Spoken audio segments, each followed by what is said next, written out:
Bonjour tout le monde. Je vous espère en bonne santé. Tout va bien chez moi. Je voudrais qu'on parle de deux choses. Premièrement, de la religion. Euh, les religions importées, dites importées, les nouvelles religions, celles que d'aucuns pensent être en contradiction avec l'africanisme. Je dirais que euh, la religion n'a pas de couleur. Il s'agit tout simplement d'une voie, d'une alternative à travers laquelle chacun décide de cheminer vers son Créateur, vers un royaume céleste. Et nous dirons que ceux qui se disent africanistes, qui disent que la religion chrétienne, islamique, je parlerai de la religion chrétienne euh, sur laquelle j'ai fait quelques recherches. Je ne parle pas de ce que je ne connais pas. Qu'il s'agit d'une religion de blanc, je dirais non. Il ne s'agit pas d'une religion de blanc, mais d'une voie qui permet à ceux qui décident de suivre cette voie-là d'aller vers leur Créateur. Pourquoi je dis cela?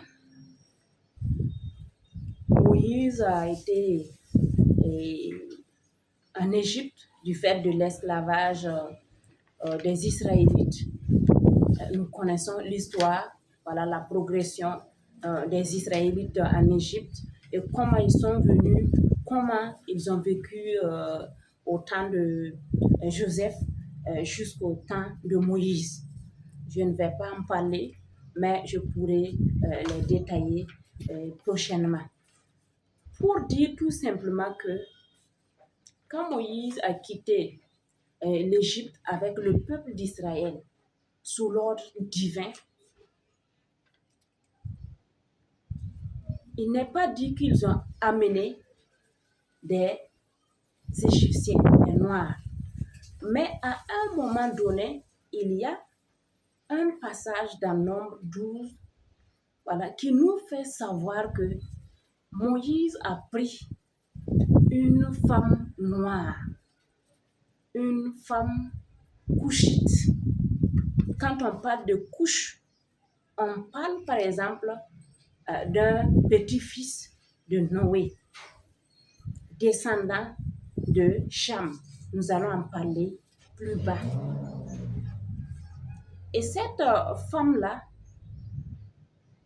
était noire. Pour dire que la religion chrétienne n'est pas une affaire de couleur.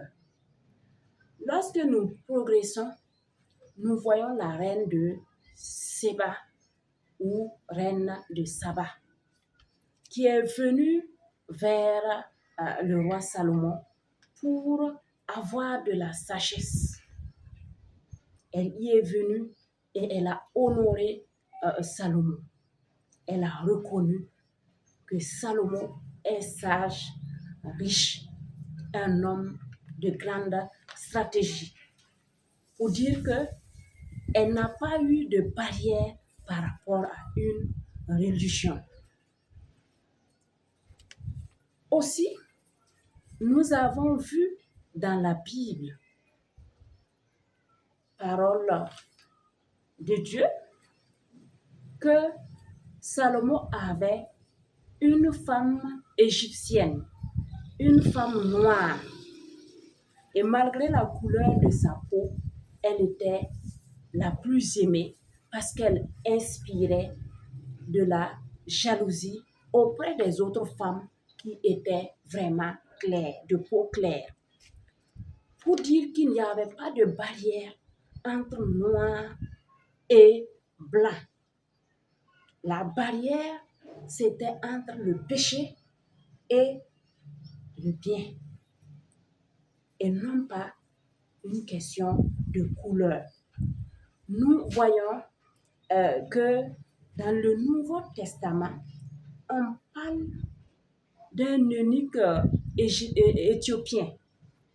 L'eunuque était avec d'autres personnes, mais aussi avec la reine éthiopienne. Et il est dit que l'eunuque avait le livre saint, la Bible, dans laquelle était inscrit la venue de Jésus-Christ qu'il lisait dans Ésaïe. Et il ne comprenait pas du tout ce qu'il lisait. C'est pour cela que Dieu a envoyé Philippe aller vers lui pour lui parler afin qu'il puisse reconnaître que Christ est sauveur.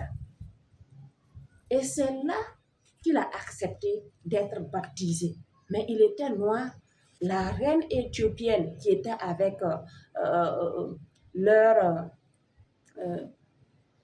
les autres voyageurs était là. Elle était de peau noire.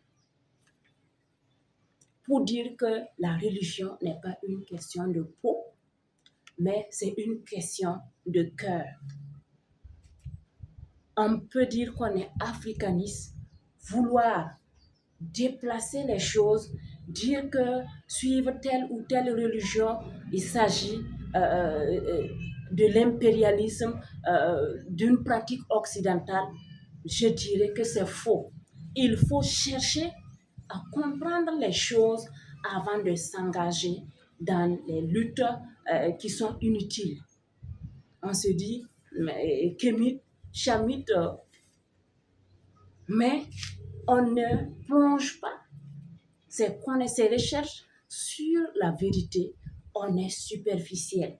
Parce que lorsque vous vous limitez sur l'africanisme basé sur le kémitisme, vous acceptez d'office que l'Africain, la terre selon laquelle l'Africain a été maudit, est juste, alors que c'est faux. Nous abordons ainsi notre deuxième point. L'Africain n'est pas maudit. S'il y a une malédiction à quelque part, ce n'est pas l'Africain qui a reçu cette malédiction. La Bible et d'autres écrits, j'en ai fouillé, parlent de malédiction effectivement. Il s'agit de Cham, l'un des 3 fils de Noé après le déluge, qui est allé découvrir la nudité de son père. Et lui, il n'a pas eu l'idée de le couvrir. Il est allé appeler ses 2 frères, Sem et Japheth. Il est dit que Sem est le père de l'Asie, Cham, le père de l'Afrique, et Japheth, le père de l'Europe. Les 2 autres continents, on sait que l'Amérique est un continent formé à travers d'autres peuples. Pour dire que lorsqu'il a appelé ses frères, eux, ils ont eu cette sagesse-là de prendre une couverture et d'aller à reculons couvrir la nudité de leur père. Ce que Cham n'a pas pu avoir comme idée. Mais Noé, leur père, c'est un homme sage, un homme de grande stratégie. Il sait que s'il maudit son fils, il va le voir dans la merde. Il va le voir dans la souffrance.